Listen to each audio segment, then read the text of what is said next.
This video is sponsored by ASUS ROG. Yo brolies, how's everything going these days?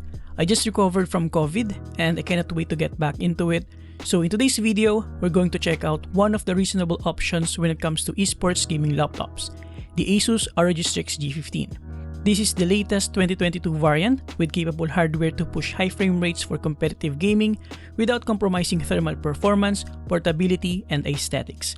Simply put, a reliable option to keep a competitive edge on the go while still being flashy like any ROG branded laptop.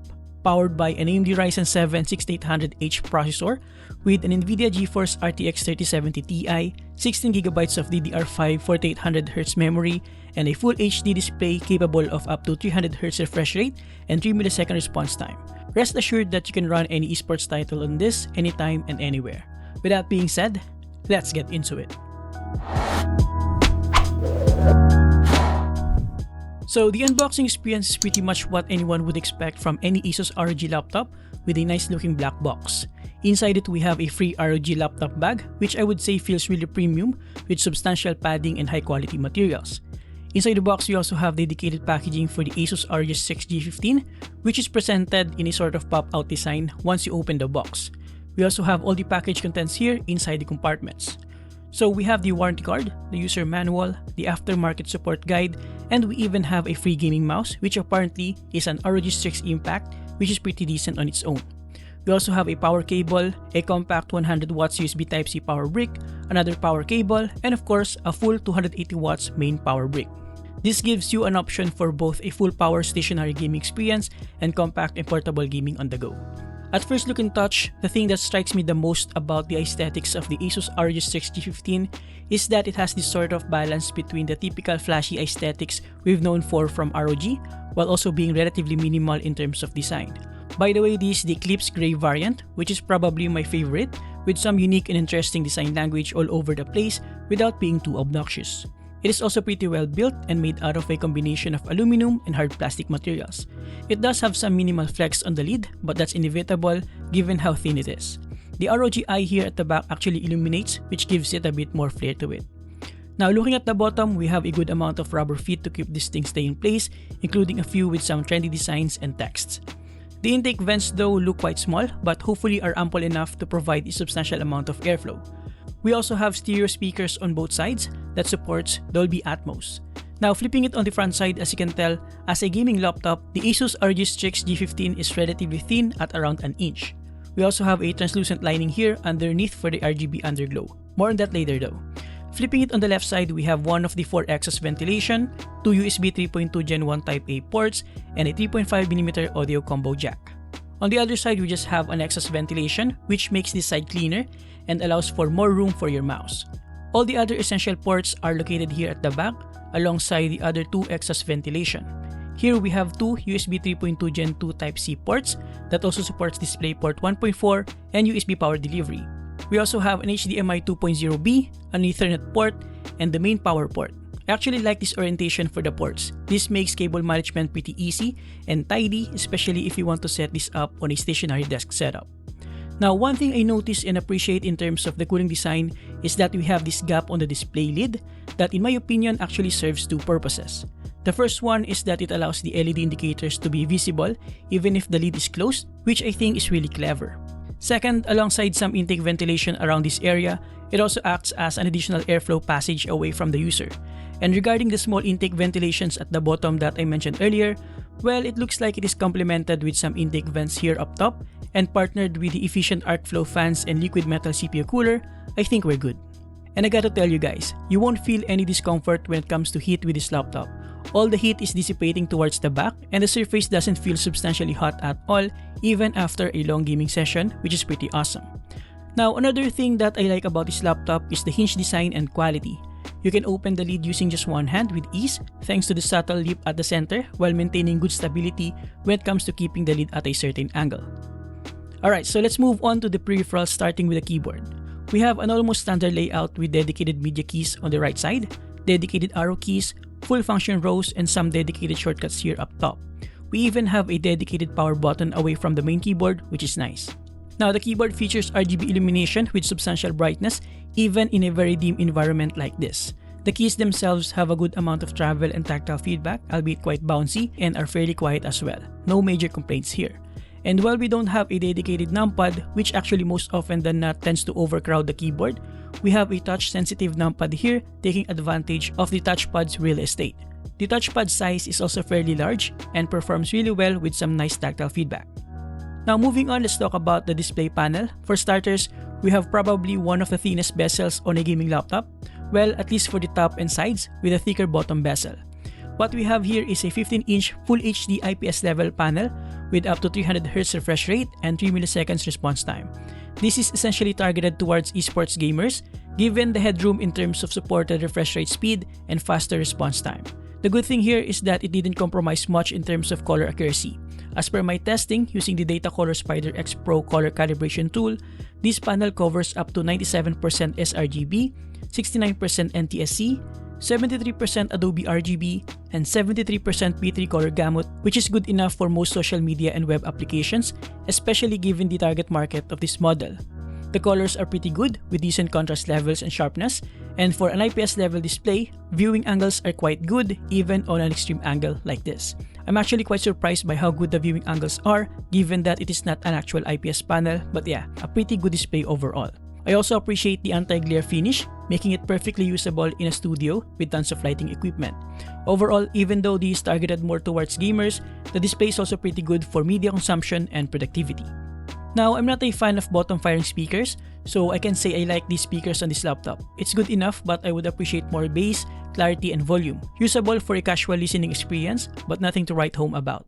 I want to share with you yet another gaming laptop review as we take a look at the 2022 version of the ASUS TUF Gaming F15.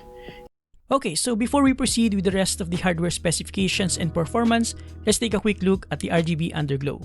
While I think it's completely unnecessary and doesn't add any performance points, it definitely adds some style points for this already aesthetically pleasing laptop. The illumination is diffuse enough to provide a smooth underglow visual experience, but I would have preferred if the diffuser didn't have some lines or partitions in between.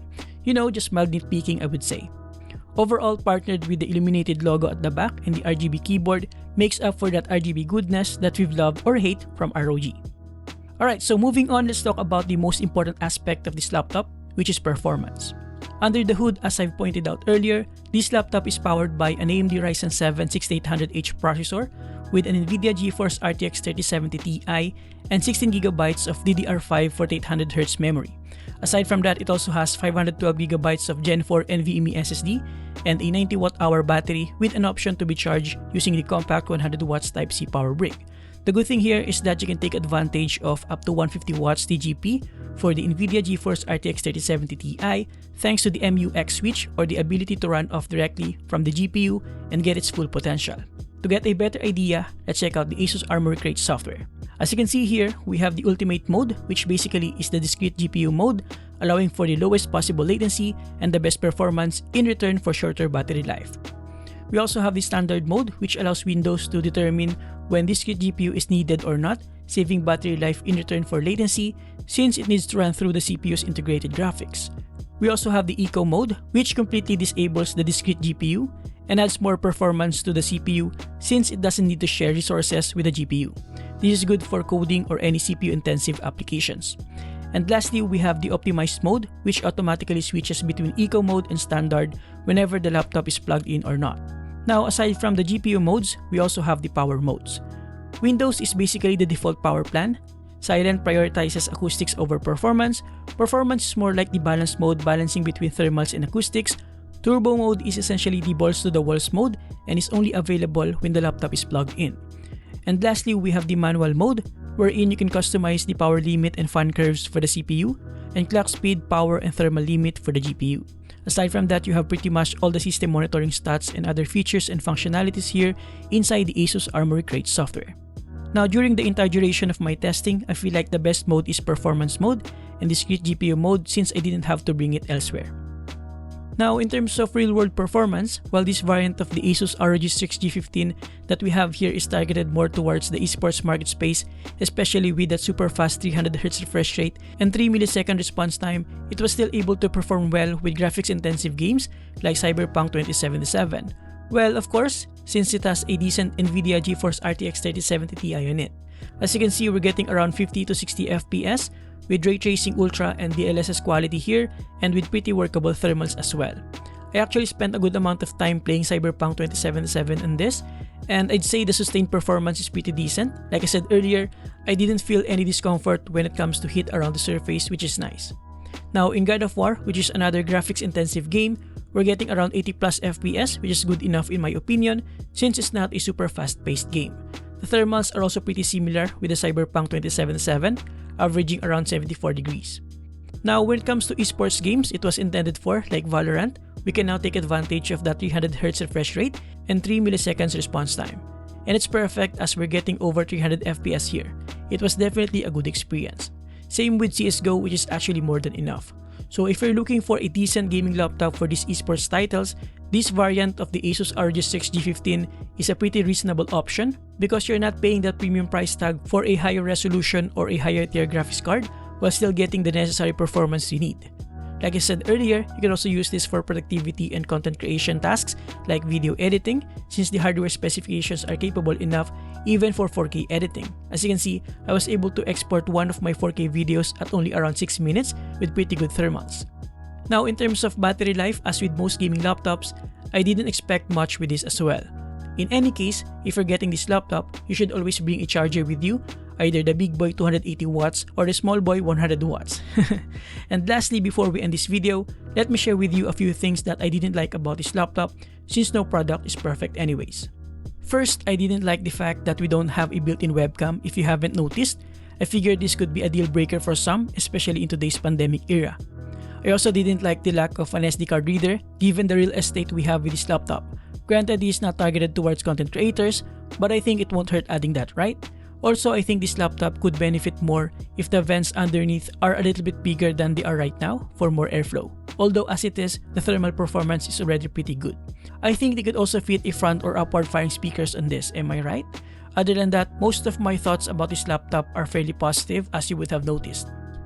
So to conclude, if you can get past the things that I mentioned that I disliked about this laptop, I honestly feel like this is one of the better options out in the market if you're looking for an esports-centric gaming laptop that can also keep up with the day-to-day tasks and productivity. It brings in a good balance between trendy and minimal aesthetics with its relatively thin form factor, considering it's a gaming laptop after all, and highly capable hardware specifications inside. There's not much compromise here considering its target market space and also considering its price. Yes, it's well above 100k Philippine pesos, but at least you're not paying the extra premium for gaming laptops above 170k for things that you won't even need, like a higher resolution on a tiny display and a beefier graphics card only to play Valorant and similar titles. By the way, this is not a full review since this video is sponsored by ASUS ROG. I just want to put it out there since that is very important. But I was able to get the freedom to say whatever I want to say about this laptop, including the things that I didn't like, so yeah. And there you have it guys, thank you for watching. Huge thanks to ASUS ROG for letting me experience this gaming laptop. You can get this using the link below. Thank you for watching, subscribe if you like this, and see you next time. Have a great day guys, you're awesome.